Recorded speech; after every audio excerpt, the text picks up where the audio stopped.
CRC કક્ષાના ગણિત વિજ્ઞાન અને પર્યાવરણ પ્રદર્શનમાં દામોદમ પ્રાથમિક શાળા આદિત્ય સ્વાગત ભુજ ચૌહાણ નેતૃત્વ.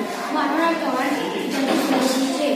વિભાગ 2 પરિવહન સંચાર ઇલેક્ટ્રોનિક હાઇવે. જાણકારી સંગ્રહ અને ચલાવવું. સિદ્ધાંત સૌર ઉર્જાનો વિદ્યુત માટે વિદ્યુત ઉર્જાની યાંત્રિક ઉર્જામાં રૂપાંતર. જરૂરી સાધન સામગ્રી પૂઠા, thermocol, solar panel, DC motor, battery, પ્લાસ્ટિકની પટ્ટી, ફોઇલ પેપર, પૈડા, ફેવિકોલ, સેલોટેપ, રંગીન પેપર. તૈયાર કરવાની પદ્ધતિ. સૌપ્રથમ અમે પૂઠા, પૈડા, બેટરી, મોટરની મદદથી એક કાર બનાવી.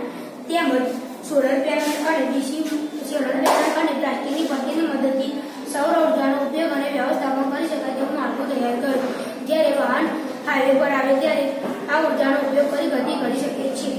વ્યવહારિક ઉપયોગિતા. મોટા અને સરળ હાઈવે પર આ સગવડનો ઉપયોગ કરી વાહન ચલાવી શકાય છે. મોટા શહેરો કે જ્યાં ફરતી અડચણી નાના રસ્તા છે ત્યાં રીતે વાહન ચલાવી શકાય છે.